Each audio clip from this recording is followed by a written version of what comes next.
오늘 말씀은 사도행전 18장 24절에서 28절 말씀 가지고 우리 아볼로에 대한 인물에 대해서 우리가 좀 살펴보도록 하겠습니다. 신약 220페이지 사도행전 18장 24절 한 절씩 교도하겠습니다.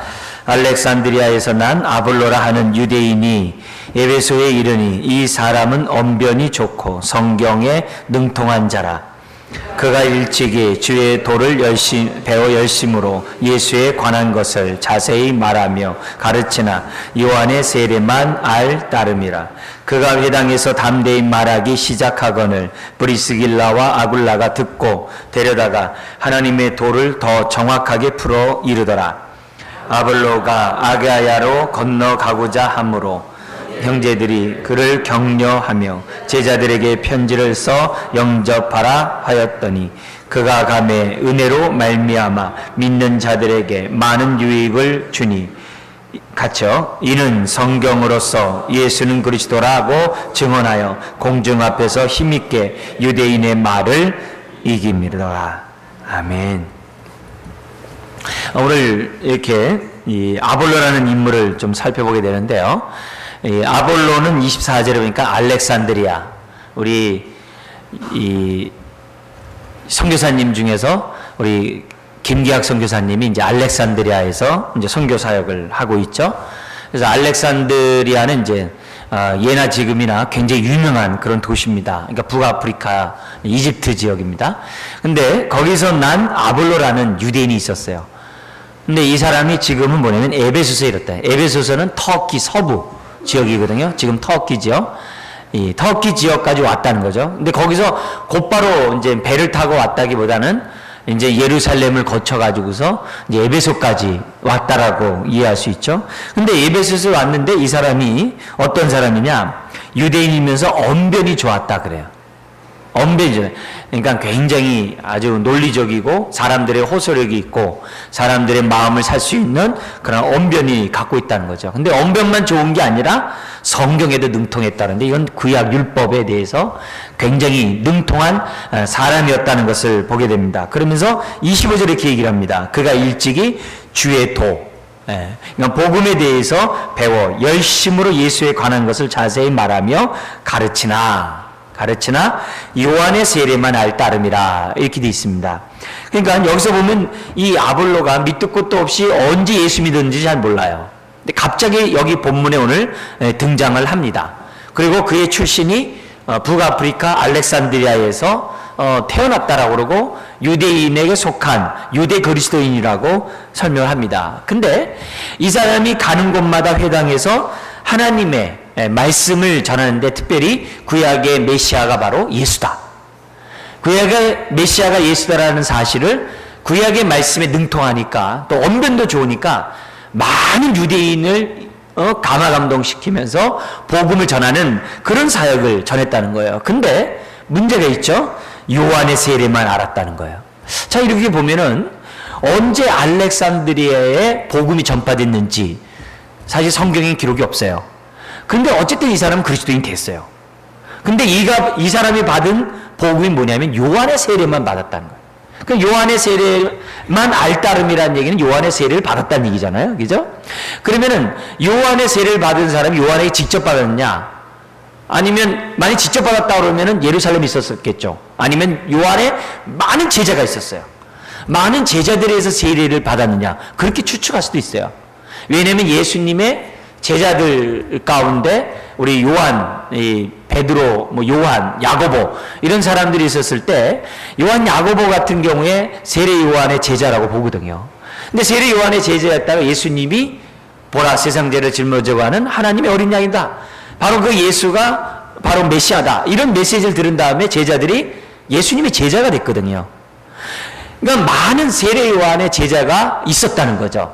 그런 것을 생각해 본다고 한다면 요한의 그 제자들이 지중해 연안을 다니면서 회당에 다니면서 세례 요한에 대한 세례를 베풀었다고 우리가 추측을 할 수 있죠. 정확한 얘기는 모릅니다. 그래서 그가 어쨌든 아볼로가 세례 요한에 대해서 알고 세례 요한이 증거한 메시지, 예수가 바로 하나님의 아들이요 바로 메시아다. 구약에서부터 우리가 오시마 약속하신 메시아가 바로 예수님이라고 세례 요한이 얘기를 하지 않았습니까? 거기에 대한 메시지를 전했던 거예요. 근데 이것만도 능력이 있어요. 이 사람은 오순절 성령의 감림과 정말 그 부활의 주님이 나타나셔서 역사하신 이런 얘기들을 잘 몰랐던 것 같아요. 왜냐하면 메시지 없으니까. 거기 보면 요한의 세례만 알따름이라. 그러나 분명한 것은 예수가 바로 메시아라고 하는 이 메시지를 가지고도 어떻게 하냐면 많은 유대인들을 다른 성경에 보면 이겼다라고 얘기를 해요. 감동시켰을 뿐만 아니라 그들에게 논리를 피해더라도 아주 당당하게 어떻게 보면은 이제 굴하지 아니하고 복음을 전했다라고 얘기하고 있습니다. 근데 그 회당에 누가 있었느냐?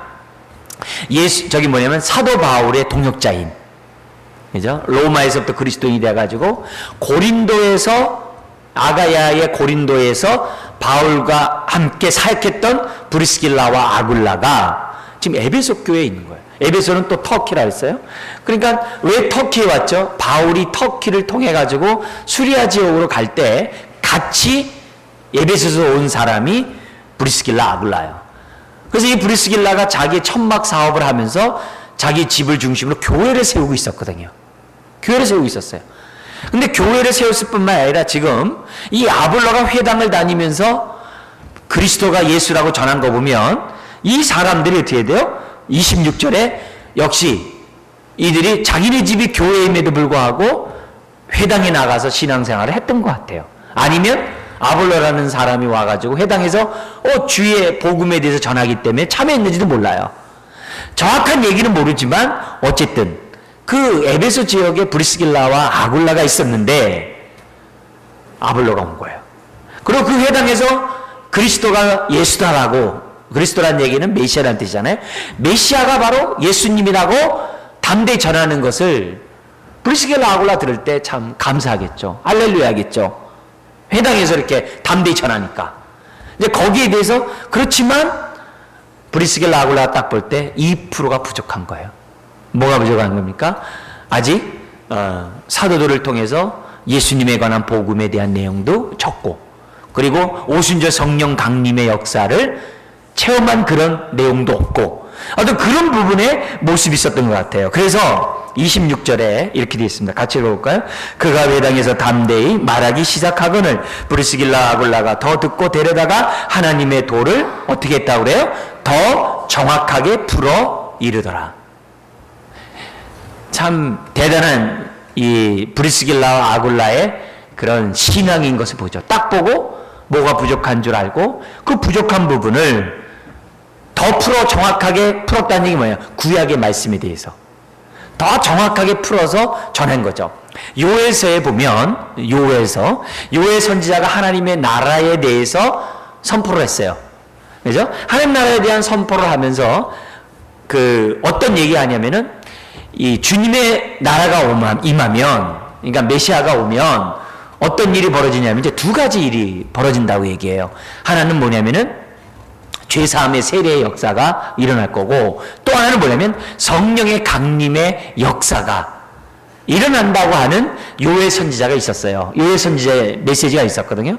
그러니까 아마 이제 풀었던 내용이 요엘서가 아닌가 생각을 해요. 왜냐면 베드로 사도도 성령이 강림한 다음에 이런 성령은 요엘 선지자가 예언한 바대로 응답된 거다라고 베드로가 오순절 강림이 임한 다음에 그 3,000명, 5,000명 전도했을 때 요엘 선지자 얘기를 했거든요. 그러니까 브리스길라와 아굴라가 딱 보고서 아직 성령님에 대해서 잘 모르는구나 판단한 나머지 요엘 선지자를 가지고 더 정확하게 풀어 가르쳤다는 거죠. 요엘 선지자만 아니라 에레미야 31장 같은 데도 보면 메시아에 관한 메시지와 성령님에 관한 그 메시지가 뭐냐면 같이 나오고 있어요.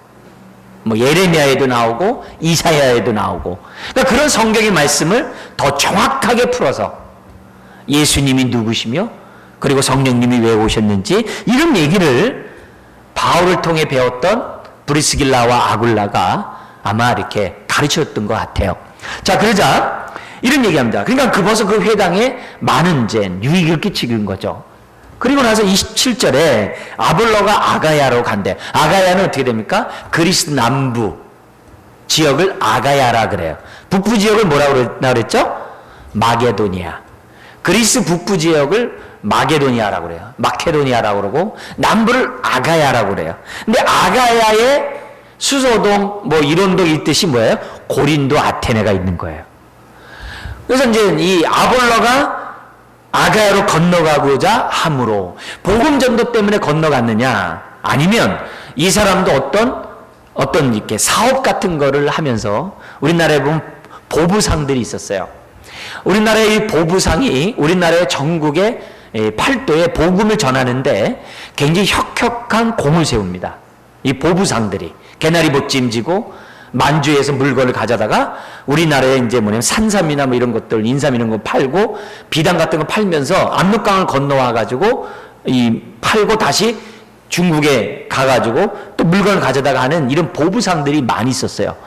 그 만주에서 올 뿐만 아니라 뭐 평양이나 경성이나 이런 데 와가지고서 그 개나리 보찜 가지고 아주 그냥 전국을 누비면서 다니는 개나리 보찜 보부상들이 있었어요. 근데 이 보부상들이 이 장사를 하면서 장사만 한 게 아니라 쪽복음을 가지고 나눴어요. 대표적인 이제 요한복음, 마가복음 같은 그 쪽복음을 중국에서 뭐냐면 이제 프린트 해가지고서 그걸 가져다가 뭐냐면 장사와 함께 복음을 전했어요.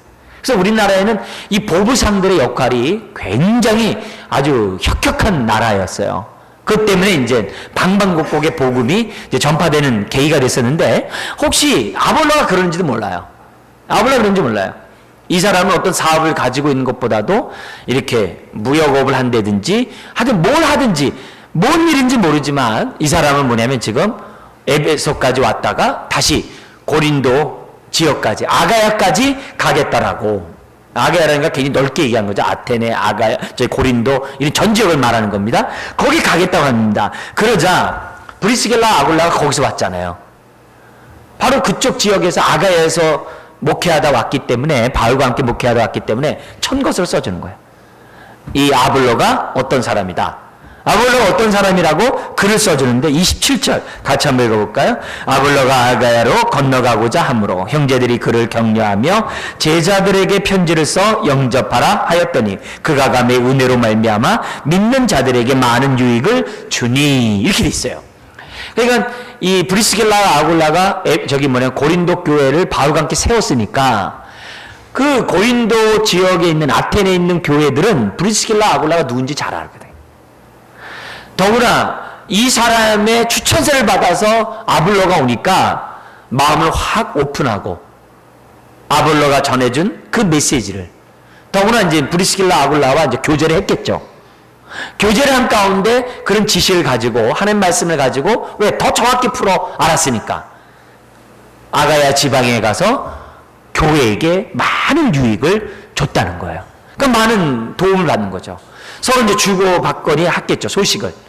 지금 아볼로가 브리스길라 아굴라의 그런 소식들, 거기에 에베소 교회가 어떻게 발전한지, 더구나 에베소를 중심으로 그 주변에 있는 우리 계시록의 2장 3장에 나오는 7교회, 그 7교회 이런 여러 가지 복음의 역사들이 앞으로 어떻게 전개될 것인지를 그들은 뭐 소식을 들었겠죠.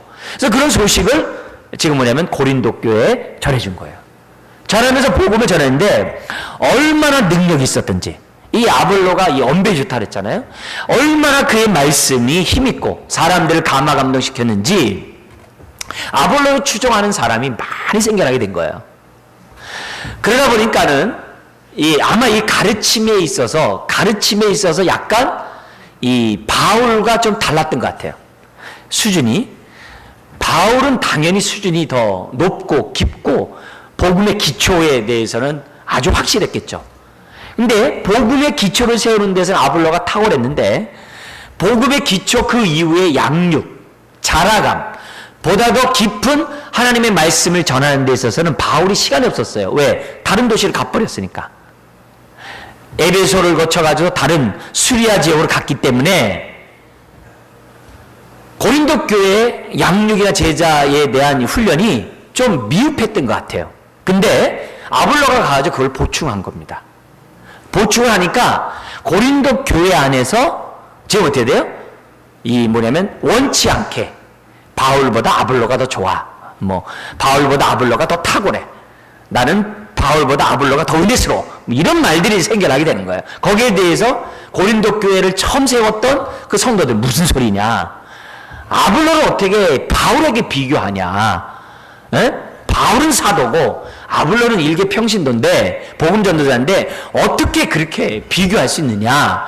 말도 안 된다. 해가지고 바울파하고 아볼로파하고 서로 싸우네요.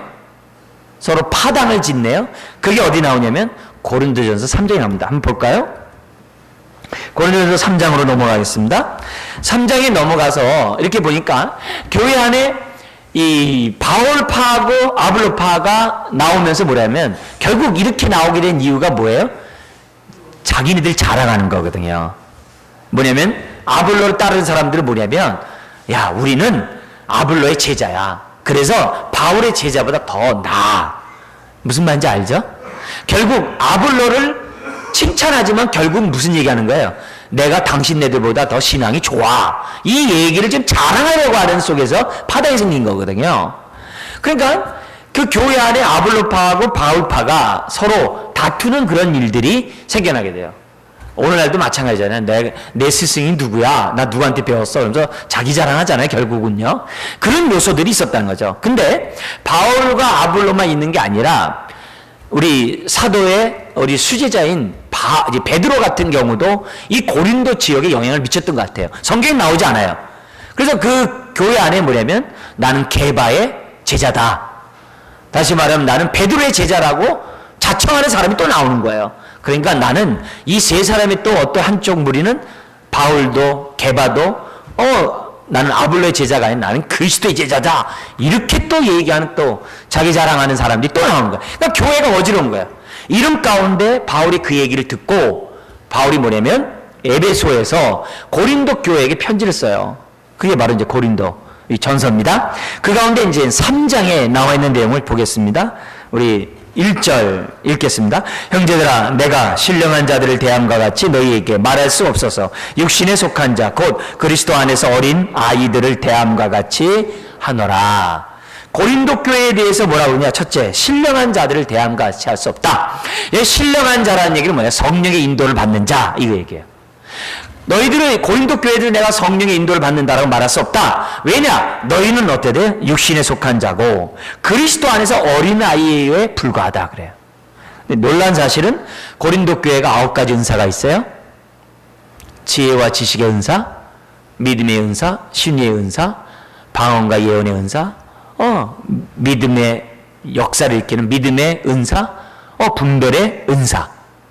여러분 다양한 은사를 갖고 있는 데가 고린도 교회였어요. 심지어는 4장에 보면은 이미 나는 천국을 경험했다라고 해가지고 자기는 이미 완벽하게 구원을 이뤘나라고 완전주의자들, 나는 이미 구원의 완성을 이미 이 땅에 다 이뤘다라고 자기 자랑하는 그룹이 이미 고린도 교회 안에 있었어요. 자기는 신령한 것들을 다 통달했다라고 주장하는 자들이 고린도 안에 있었어요. 그런데 그런 자들에 대해서 바울이 뭐라고 했냐? 너희는 육에 속한 자고 어린아이라는 거야. 이게 막 오늘날 생각하면은 아주 막 혼란을 가질 수 있는 요소죠. 왜요? 신의 역사가 있는데 무슨 어린 자예요. 예언하고 통변하는데 무슨 어린 자예요. 그런데 어린 자라는 거예요. 육에 속한 자요. 성령의 인도를 받지 않은 자라는 거예요. 그래서 그 이유를 뒤에서 설명합니다. 뭐라 하냐면은 2절에 내가 너희를 젖으로 먹이고 밥으로 하니 하였노니. 그죠? 내가 너희를 젖으로 먹이고 밥으로 아니했나니. 이 얘기 뭐냐면 내가 너희를 섬길 때는 어린아이를 대함 같은 초신자의 너희들이 입장에 있었다 이게. 그래서 내가 너희를 대할 때 왜? 바울이 개척했으니까 너희들이 할 때는 너희들은 기껏해야 뭐냐면은 젖이나 먹는 신앙 수준이었다 이게. 그렇다 이게. 근데 아볼로를 통해서 이제 밥을 먹었겠죠. 왜? 신앙이 자랐으니까. 그렇죠? 그렇지만 바울은 얘기를 해요. 내가 너희를 젖으로 먹이고 밥으로 아니었느니 이는 너희가 감당하지 못하였으머니와 이거니와 지금도 뭐라 그래요? 못한다 그래요. 여전히 어린아이에 머물러 있다 이게. 너희들이 아볼로 통해서 게바를 통해서 말씀을 배웠다고 내가 신앙이 더 좋다고 자랑하고 있는데 내가 보니 너희들 여전히 어린아이다 이렇게 얘기를 해요. 그러면서 뭐라고 했냐면 그 이유가 3절 같이 읽겠습니다. 너희는 아직도 육신에 속한 자로다. 너희 가운데 시기와 분쟁이 있으니 어찌 육신에 속하여 사람을 따라 행함이 아니리요. 결국 바울이 고린도 교회를 향하여 성령에 이끌리지 않고 육신에 속하고 어린아이인 이유가 뭐냐? 말씀을 배웠지만 말씀대로 살지 않았다 이거예요. 말씀을 알지만 그 말씀대로 너희들이 순종하지 않았다는 것을 얘기를 해요. 그 증거 하나가 뭐냐면 육신에 속한 행동을 했다는 거예요. 그게 뭐예요? 시기와 분쟁. 어떤 시기와 분쟁이에요? 4절 읽겠습니다. 어떤 이는 말하되 나는 바울에게라 하고 다른 이는 나는 아볼로에게라 하니 너희가 뭐예요? 육의 사람이 아니리요. 이 얘기는 정신 나간 사람이 아니리요. 이 얘기예요. 예?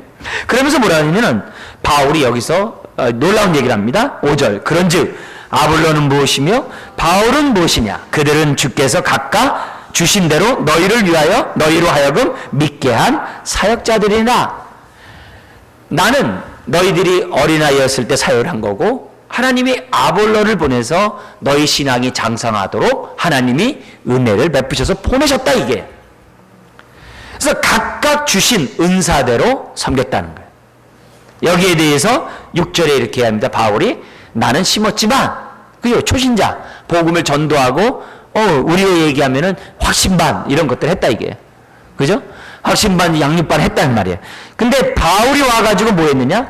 심은 그런 상황에다가 물을 주었을 때 이렇게 돼. 물을 준 자. 제자 훈련을 시켜가지고 그들로 하여금 신앙이 자라가도록 했다는 거예요.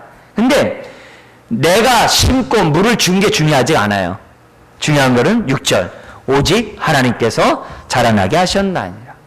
너희들이 바울에게 피해냈다, 아볼로에게 속했다, 베드로에게 속했다라고 얘기하고 있는데 너희들이 이만큼 성장했다면 성장하게 한 분은 하나님 외에는 없다는 거예요. 그러니까 바울이 자랑해도 안 되고 아볼로가 자랑해도 안 되고 게바가 자랑해도 안 된다 이게. 우리가 이제 16절 맞아가지고 여러분이 신앙이 막 자랐어. 교회 안에서 막 여러 가지 훈련 받고 해서 잘 자랐어요. 그게 나 때문이다. 그러면 육에 속한 자가 되는 거죠.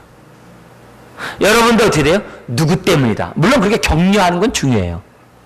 격려는 중요해요. 그러나 나를 이렇게 자라나게 하시는 분 누구라고요? 오직 하나님인 줄 믿습니다. 오직 하나님만이 영광을 받고 오직 하나님만이 우리를 자라가게 한다는 그 메시지를 우리들에게 준 거예요. 그러면서 7절 같이 읽어볼까요? 그런즉 심는 이나 물 주는 이는 아무것도 아니로되 오직 자라게 하시는 이는 하나님뿐이라. 할렐루야. 네. 아볼로가 아무리 엄변이 좋다고 그가 자라나게 하는 게 아닙니다. 바울이 아무리 하나님의 열정 가지고 한다 자라나는 게 하는 게 아닙니다. 사람이 예수를 믿고 사람의 신앙이 자라가는 것은 뭐예요? 하나님이 함께하기 때문인 줄 믿습니다. 아멘. 내가 믿음을 가진 것도 내가 신앙이 자라는 것도 하나님의 말씀에 분별하는 것도 다 뭐예요? 하나님의 은혜인 줄 믿습니다. 그래서 은혜로 시작해서 우리는 은혜로 끝나요. 그래서 뭐라 하면 8절에 심는 이와 물 주는 이는 한 가지나 각각 자기가 일한 대로 자기의 상을 받으리라. 아멘. 그래서 교회 안에서 여러분들 여러 사람에게 교육을 받을 수 있어요. 자랑하면 안 돼요. 옛날에 제가 있었던 한 교회에서는 제자 훈련을 하면 어떻게 했냐면 교인이 워낙 많다 보니까 화요일날 예를 들어 오전에 제자반, 목요일날 제자반 이렇게 하잖아요. 뭐 예를 들어서 하면은 교육자들을 이렇게 쫙 써놨어요.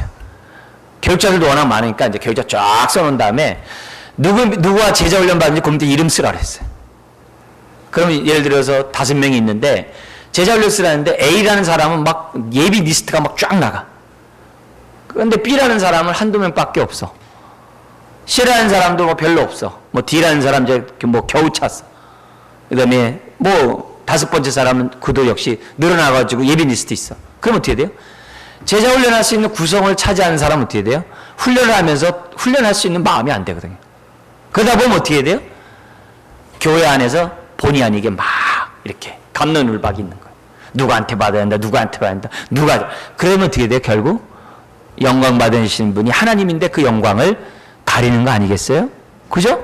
그런 일들이 교회 안에 뭐예요? 얼마든지 있다는 거예요. 여러분도 마찬가지예요.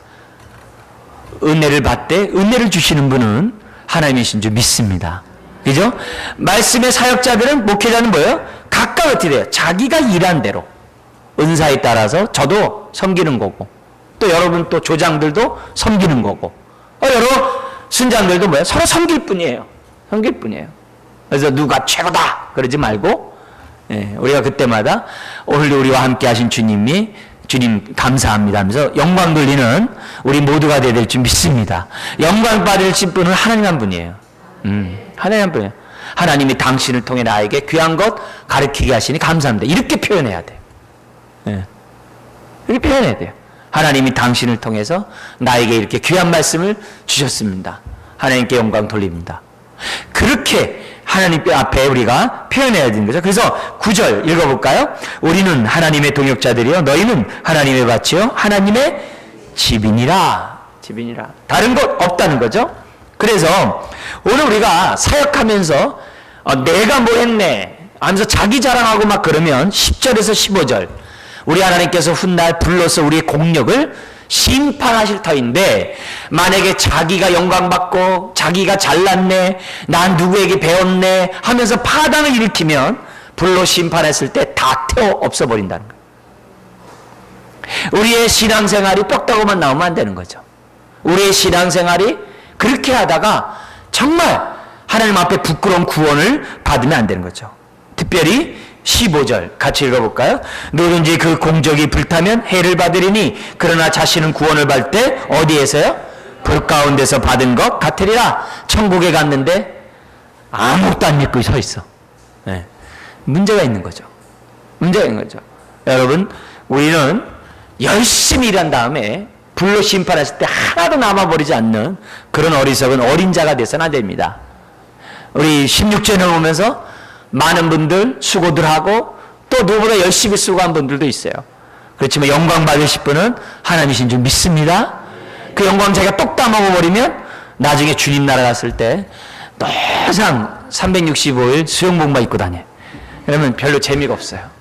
그런 신앙으로 저와 여러분들이 산다면 얼마나 부끄러운지 몰라요. 그래서 결국 이런 얘기를 해요. 16절 17절 같이 읽어볼까요? 너희가 하나님의 성전인 것과 하나님의 성령이 너희 안에 계시는 것을 알지 못하느냐? 누군지 하나님의 성전을 더럽히면 하나님이 그 사람을 멸하시리라. 하나님의 성전은 거룩하니 너희도 그러하니라. 우리는 뭐예요? 그리스도의 한 몸인 성전인 줄 믿습니다. 그죠? 성전인 믿음. 근데 우리가 어떻게 돼요? 하나님께만 영광 돌리지 않고 파당을 지면 뭐예요? 그게 성전을 더럽히는 거예요. 성전을 더럽히면 하나님이 그 인생을 멸한다 그랬어요. 얼마나 무서운 일이겠어요. 정신 우리가 바짝 차려야 되는 거죠. 어쨌든 여기서 볼 때 브리스길라와 아굴라를 통해서 교육을 받았던 이 아블로가 고린도 지역에, 바울이 개척한 고린도 지역에서 하나님의 말씀을 전했을 때 사람들이 밥을 먹을 신앙을 가진 거예요. 얼마나 신앙이 잘 자란지 몰라요. 얼마나. 그러니까 그만큼 아볼로가 어때요? 아볼로의 공적에 대해서 아주 탁월하다는 것을 우리는 이 본문을 통해서 깨닫게 됩니다. 자, 근데 우리는 여기서 고린도전서 16장 12절로 넘어갈 필요가 있어요. 16장 12절. 고린도전서 16장 12절. 같이 한번 읽겠습니다. 그러므로 우리 12절 시작. 형제 아볼로에 대하여는 그에게 형제들과 함께 너희에게 가라고 내가 많이 권하였으되 지금은 갈 뜻이 전혀 없으나 기회가 있으면 가리라. 이게 어느 순간인지 모르는데 지금 보면 바울과 아볼로가 지금 알고 있는 겁니다. 왜냐? 에베소에서 브리스길라와 아굴라가 교회를 할 때 아볼로가 왔잖아요. 그래서 에베소 교회를 세우고 있었어요. 근데 수리하러 갔던 바울이 다시 에베소서 와서 3년 동안 두란노 소원을 해요. 중동의 낮에는 4시간 동안 잠을 잡니다.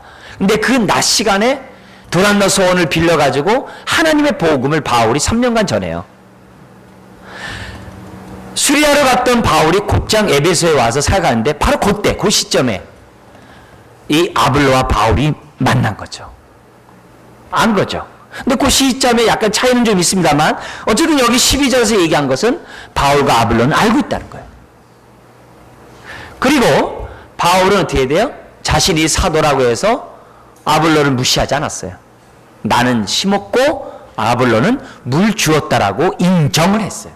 교회는 세 가지 원칙이 있어야 돼요. 사역에. 첫째, 각각의 원칙이에요. 내가 받은 은사대로 섬기면 돼요. 두 번째 원칙,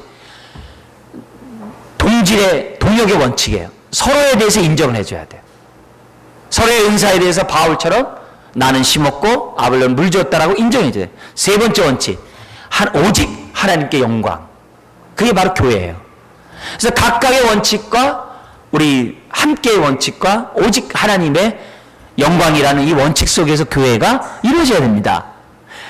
그런 입장에서 바울은 사도지만, 대사도지만 아볼로에게 뭐라고 핀잔 주거나 또 고린도 교회에게 섭섭한 마음 표하지 않았어요. 야, 내가 대사도인데 나에게 배운 브리스길라 아굴라의 그 밑에서 또 배웠는데 내 제자의 제자인데 어떻게 너희들 나와 비교를 하니? 그런 말 안 했어요. 왜? 하나님의 은사에 따라 쓰임받으니까. 아멘? 아멘? 어쨌든 아볼로는 뭐냐면 고린도 교회에 가라고 바울이 오히려 뭐예요? 떠밀어요. 그렇지만 바울은 뭐예요? 아직 그 뜻이 없다 그랬어요. 지금은 갈 뜻이 전혀 없으나 기회가 있으면 가리라. 예. 기회를 보고서 바울이 이제 아볼로를 갖다가 한다는 거죠. 그러니까 고린도 지역에 있다가 언제 다시 에베소에 지금 뭐냐면 이 아볼로가 합류를 한 거죠. 합류를 한 거죠. 근데 또 말씀이 있어요. 어디냐면은 우리 오늘 아침에 봤던 디도서 3장 13절로 한번 넘어가 보겠습니다. 350페이지 보면 디도서 3장 13절, 바울이 그레데 섬에 디도를 남겨놓고 그레데 섬의 교회를 세우도록 했습니다. 이제 그런 가운데 마지막 디도서를 마무리하면서 바울이 아볼로라는 인물을 거명을 합니다. 그래서 13절, 우리 이제 12절, 13절, 14절까지 우리 한번 같이 한번 읽도록 하겠습니다. 내가 아데마나 두기고를 내게 보내리니 그때 내가 급히 니고볼리로 내게 오라. 내가 거기서 겨울을 지내기로 작정하였노라. 율법 교사 세나와 및 아볼로를 급히 먼저 보내어 그들로 부족함이 없게 하고 또 우리 사람들도 열매 없는 자가 되지 않게 하기 위하여 필요한 것을 준비하는 좋은 일에 힘쓰기를 배우게 하라. 지금 뭐냐면 지금 디도서에 아볼로라는 사람이 등장을 해요. 근데 이 아볼로가 어떤 역할을 하냐? 디모데나 다른 우리 그동안에 봤던 이 동역자들처럼 바울과 함께 팀 사역을 하면서 바울이 필요한 교회에 자기 동역자들 막 보냈잖아요. 그죠? 뭐 누가도 보내고 디모데도 보내고 막 사람들 보냈잖아요. 그 보내는 사람 가운데 한 사람이 누구냐? 아볼로였다는 거예요. 아볼로였다. 이게 굉장히 중요해요. 굉장히 중요해요. 그러니까 바울과 계속 지금 동역하면서 복음을 헌신하는 일에 이 아볼로라는 사람이 쓰임을 받았다는 것을 성경에 기록해요. 루터, 우리 종교개혁자 루터 있죠? 이 루터라는 사람이 히브리서를 이렇게 연구한 다음에 히브리서를 연구한 보면 히브리서가 뭡니까? 예수님의 십자가는 구약에 예언된 대로 모든 제사의 완성이 십자가고, 그죠? 그래서 십자가는 우리의 죄를 단번에 영원히 완전히 도말했다는 것을 설명한 것이 히브리서예요. 그래서 이 구약에 대해서 너무 능통해요. 물론 바울도 능통하죠. 그래서 그리고 히브리서가 바울에 쓰는 문체와 좀 달라요. 우리는 뭐 이렇게 한글로 되어 있기 때문에 다 똑같이 보지만 각 성경의 저자가 다르잖아요. 그래서 바울 서신을 연구한 사람과 히브리서를 연구한 사람이 이렇게 대조해 보면 같은 저자라고 보기에는 의심스러운 부분들이 많다는 거예요. 그래가지고 이 루터 같은 사람은 뭐냐면 이 히브리서의 저자가 아볼로로 주장을 해요. 아볼로가 썼다는 거예요. 왜냐하면 그 문체가 굉장히 탁월하고 세련되고 여러모로 아주 이 실력이 없는 사람이 아니라는 거예요. 실력 있는 사람이 썼던 것이 이 히브리서라는 것을 지금 뭐냐면은 루터는 얘기를 하거든요. 필로라는 사람이 알렉산드리아에 사는 철학자였어요. 근데 이 필로가 얼마나 언변이 좋았는지, 수사하기 좋았는지 바울은 거기에 비하면 할아버지와 이렇게 손주뻘 정도밖에 안 된다 그랬어요. 그만큼 필로가 말을 전하는데 그 철학자가 굉장히 탁월했다고 그 당시 문서가 있어요. 고린도 전서에 나와 있는 것처럼 바울이 복음을 전할 때 언율했다고 그랬어요. 언율했다고 그랬어요. 그죠? 그런 거 보면은 전하는 데 있어서는 아주 그 당시 필로 철학자, 거기 밑에서 아마 아볼로가 배우지 않았나 이런 생각을 어제는 갖습니다.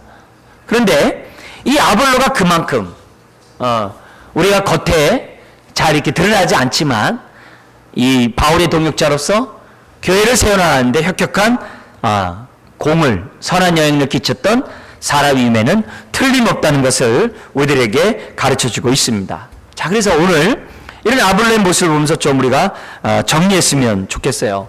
여러분, 이 아볼로는 자기가 깨달은 그 예수님에 관한 그 말씀에 대해서 감추지 않았어요. 그런 담대히 메시아가 예수라고 하는, 예수님이 하나님의 아들이라고 하는 그 메시지를 담대히 전했던 사람이 아볼로였어요. 그래서 이런 아볼로 이런 태도를 통해서 오늘 저와 여러분들이 만나는 사람에게 그리스도의 향기뿐만 아니라 그리스도의 증인이 되어야 될 줄 믿습니다. 여러분, 사도행전에서 참으로 많이 반복되는 것이 뭐냐면 증인이에요. 증인. 그죠? 너희가 권능을 받고 땅끝까지 이르러 내 증인이 되리라. 증인에 대해서 강조. 이 증인이라는 단어와 이 같은 어원에서 나온 게 순교예요. 순교. 1장에서부터 계속 얘기하는 것이 증인의 발자국이에요. 증인의 발자국. 구약에서는 히브리서 11장을 통해서 믿음의 증거를 많이 얘기했다고 한다면 신약에서는 어떻게 성령의 복음의 증인에 대해서 많이 설명한 것이 신약이에요. 그렇다면은 오늘 우리가 이 아볼로의 모습을 보면서 우리가 하나님 앞에 기도의 부분이 뭐냐면, 하나님, 우리도 아볼로처럼 예수님의 증인이 되기를 원합니다. 그런 고백들을 하나님 앞에 이제 해야 한다는 거죠. 동시에 또 하나 알아야 될 것이 뭐냐면, 이 사람은 구약에 아주 능통했다 그랬어요. 이 사람보다 더 능통한 사람이 브리스길라 아굴라고, 더 능통한 사람이 사도 바울이죠. 오늘 우리가 신약을 살아가는 저 여러분들이 자칫 잘못된 구약을 무시하기가 쉬워요. 4분의 3이나 되는 성경을 무시하기가 쉬워요. 그런데 구약은 구원받은 하나님의 언약 백성이 어떻게 살아야 되는지를 구체적으로 알려주는 것이 구약입니다. 구약이에요. 그래서 우리가 신약을 살아가는 저 여러분들이 신약의 원리를 가지고 구약의 가르친 교훈에 따라서 살려고 하는 몸부림이 있어야 돼요. 그러려면 저나 여러분들이 구약에 대해서 능통해야 돼요. 제가 이 주일날 낮에는 가급적이면 구약을 잘 얘기 안 하지만 새벽이나 수요일날은 구약을 많이 해요. 왜냐하면 구약에 대해서 알지 않으면 그만큼 신약의 내용들이 풍성하지가 않아요. 풍성하지가 않아요. 그래서 그런 의미에서 하나님, 내가 지금 16주년 되듯이 나이가 먹어가는데 눈이 더 어두워지기 전에 구약에 능통하게 해주십시오. 그런 마음의 소원들 가졌으면 좋겠어요. 우리가 사순절, 새해나 사순절 되면 일독들 많이 하잖아요. 여러분, 다시 우리 2학기가 시작됐습니다. 지금 많은 우리 소그룹에서 성경 읽기 지금 하고도 있고 있는데, 여러분들이 어쨌든 그런 시간이 안 된다면 스스로라도 성경 읽기를 좀 했으면 좋겠어요. 특별히 구약에 대해서, 신약에 익숙하신 분들은 구약을 좀 읽으셔서 도대체 스바냐가 뭔지, 스가랴가 뭔지, 좀 이런 부분들에 대해서 여러분들이 좀 아신다고 한다면 그만큼 우리의 믿음의 삶이 효과적이고 굉장히 실제적인 삶을 살 수 있다라고 믿습니다. 그래서 마지막 한 가지만 더 말씀드린다고 한다면, 오늘 이런 아볼로의 이런 모습을 보면서 뭘 배우냐면, 아하, 대사도인 사도 바울만, 베드로만 영향력 끼치는 게 아니라 아볼로와 같은 평신도들도 얼마든지 영향력 끼친다고 하는 사실에 좀 도전을 받았으면 좋겠어요. 그래서 나도 아볼로처럼 하나님 복음을 위해, 교회를 위해 내가 쓰임받는 사람이 될 수 있도록, 영향력 끼치는 사람이 될 수 있도록 하나님 나를 사용해달라고 기도해야 될 줄 믿습니다. 왜냐? 우리는 제자 삼으라고 하는 하나님의 명령을 받은 사람이거든요. 땅끝까지 이르러 주의 증인이 되라는 명령을 받은 사람이거든요. 그런 의미에서 저나 여러분들이 증인으로서의 영향력을 교회 안에서뿐만 아니라 교회 바깥에서도 우리가 끼쳐야 된다는 것을 아볼로를 통해서 배우게 됩니다. 그래서 여러분들의 그런 가르침을 통해서 젖만 먹던 사람이 좀 밥을 먹는, 그죠? 밥을 먹는 그런 일들이 생겨났으면 좋겠어요. 특별히 우리 조장들, 또 큐티 나눔하는 우리 리더들 좀 그런 마음을 가지시고 어떻게 하든지 간에 내가 밥을 먹고 먹이는, 내가 지금 나눌 사람이 없으면 어떻게 돼요? 누구라도 붙잡고도 나누는 그런 모습으로 함께 자라간다고 한다면 그만큼 많은 우리에게 은혜가 있을 줄 믿습니다. 네, 오늘 우리 아볼로의 모습을 보면서 다시 한번 하나님, 우리가 16주년을 맞이해서 우리 교회가 아볼로 같은 증인들이 다 되게 달라고 다시 한번 우리가 이 시간 기도했으면 좋겠습니다. 기도하겠습니다. 하나님 아버지, 아볼로의 그러한 모습을 통해서 우리가 복음을 믿고 깨달은 자들이 어떻게 살아야 되는지 본을 보여주시니 감사합니다. 아볼로처럼 우리가 증인의 삶을 살고 또한 우리가 구약에 능통한 사람들이 되게 해주시고 많은 영향력을 끼칠 수 있는 하나님의 종들 되도록 하나님 은혜 베풀어 주시옵소서. 감사하며 예수님의 이름으로 기도드리옵나이다. 아멘. 우리 주어진 말씀 놓고 우리 한번 1, 2분 정도 우리 합심해서 다 같이 우리 한번 기도하도록 하겠습니다. 하나님 아버지,